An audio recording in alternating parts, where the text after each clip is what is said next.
ನಮಸ್ತೆ ವೀಕ್ಷಕರೇ, Akshata K YouTube ಚಾನೆಲ್ಗೆ ಸ್ವಾಗತ. ಇವತ್ತು ನಾನು ಆಲೂಗಡ್ಡೆ ಮೊಸರು ಗೊಜ್ಜು ಮಾಡ್ತಾ ಇದ್ದೇನೆ. ಕೆಲವು ಸಾಮಗ್ರಿಗಳನ್ನು ಉಪಯೋಗಿಸಿ ರುಚಿಯಾದ ಮೊಸರು ಗೊಜ್ಜಿ ಮಾಡಬಹುದು. ಇಲ್ಲಿ ನಾನು 3 ಬೇಯಿಸಿದ ಆಲೂಗಡ್ಡೆಯನ್ನು ತೆಗೆದುಕೊಂಡಿದ್ದೇನೆ. ಆಲೂಗಡ್ಡೆಯನ್ನು ನಾನು ಕುಕ್ಕರ್ನಲ್ಲಿ ಬೇಯಿಸಿಕೊಂಡಿದ್ದೇನೆ. ಇನ್ನು ಇದರ ಸಿಪ್ಪೆಯನ್ನು ತೆಗೆದುಕೊಳ್ಳಬೇಕು. ಸ್ವಲ್ಪ ಬಿಸಿ ಇದೆ. ಒಂದು ಕ್ಯಾರೆಟನ್ನು ತುರಿದು ತೆಗೆದುಕೊಂಡಿದ್ದೇನೆ. ಒಂದು ಈರುಳ್ಳಿಯನ್ನು ಚಿಕ್ಕದಾಗಿ ಕಟ್ ಮಾಡಿಕೊಂಡಿದ್ದೇನೆ. ನೋಡಿ ಫ್ರೆಂಡ್ಸ್, ಇಲ್ಲಿ ನಾನು ಆಲೂಗಡ್ಡೆಯನ್ನು ಸಿಪ್ಪೆ ತೆಗೆದು ಇಟ್ಕೊಂಡಿದ್ದೇನೆ. ಇವಾಗ ಸ್ವಲ್ಪ ಮೀಡಿಯಂ ಬಿಸಿ ಇದ್ದಾಗನೇ ಸಿಪ್ಪೆ ತೆಗಿಲಿಕ್ಕೆ ಸುಲಭ ಆಗ್ತದೆ. ಇನ್ನು ಇದನ್ನು ಪುಡಿ ಮಾಡಿಕೊಳ್ಬೇಕು. ಈ ಥರ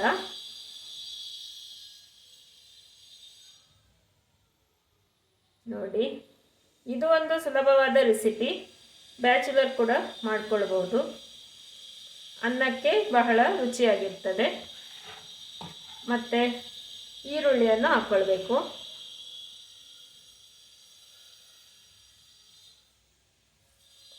ಇನ್ನು ಇದಕ್ಕೆ ರುಚಿಗೆ ತಕ್ಕಷ್ಟು ಉಪ್ಪು ಮತ್ತು ಮೊಸರನ್ನು ಸೇರಿಸಿಕೊಳ್ಬೇಕು. ಆಮೇಲೆ ಒಗ್ಗರಣೆಯನ್ನು ಹಾಕೊಳ್ಳುವಂಥದ್ದು. ರುಚಿಗೆ ತಕ್ಕಷ್ಟು ಉಪ್ಪನ್ನು ಹಾಕ್ಕೊಳ್ತಾ ಇದ್ದೇನೆ.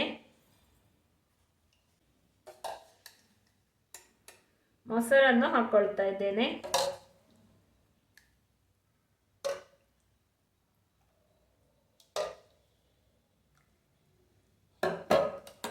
ಇನ್ನು ಚೆನ್ನಾಗಿ ಮಿಕ್ಸ್ ಮಾಡಿಕೊಳ್ಬೇಕು.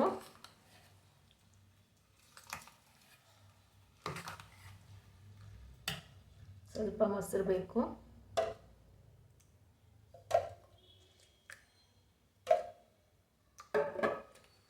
ನಾನು ಈ ಮೊಸರು ಗೊಜ್ಜನ್ನು ಅನ್ನಕ್ಕೆ ಮಾಡ್ಕೊಳ್ತಾ ಇದ್ದೇನೆ.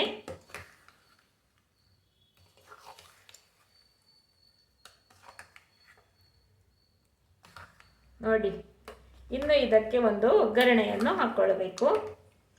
ಮಾಮೂಲು ಒಗ್ಗರಣೆ. ಸಾಸಿವೆ, ಜೀರಿಗೆ, ಕೆಂಪು ಮೆಣಸು ಹಾಕಿ ಒಗ್ಗರಣೆ, ಸ್ವಲ್ಪ ಕರಿಬೇವಿನ ಸೊಪ್ಪು. ಒಗ್ಗರಣೆಗೆ 2 ಸ್ಪೂನ್ನಷ್ಟು ತೆಂಗಿನ ಎಣ್ಣೆ, ಸಾಸಿವೆ, ಜೀರಿಗೆ, ಕೆಂಪು ಮೆಣಸು ಹಾಕ್ಕೊಂಡಿದ್ದೇನೆ. ನೋಡಿ, ನೀವು ಯಾವ ಅಡುಗೆ ಎಣ್ಣೆಯನ್ನು ಬಳಸ್ತೀರಾ ಅದೇ ಎಣ್ಣೆಯಲ್ಲಿ ಒಗ್ಗರಣೆಯನ್ನು ಹಾಕ್ಕೊಳ್ಬಹುದು. ನೋಡಿ, ಸಾಸಿವೆ ಸಿಟಿಲಿಕ್ಕೆ ಸ್ಟಾರ್ಟ್ ಆಗಿದೆ. ಒಗ್ಗರಣೆ ರೆಡಿಯಾಗಿದೆ. ಆಫ್ ಮಾಡ್ಕೊಳ್ತಾ ಇದ್ದೇನೆ. ಕೊನೆಯಲ್ಲಿ ಸ್ವಲ್ಪ ಕರಿಬೇವಿನ ಸೊಪ್ಪು ಹಾಕ್ಕೊಂಡೆ. ಈಗ ಈ ಒಗ್ಗರಣೆಯನ್ನು ಗೊಜ್ಜಿಗೆ ಹಾಕ್ಕೊಳ್ತಾ ಇದ್ದೇನೆ.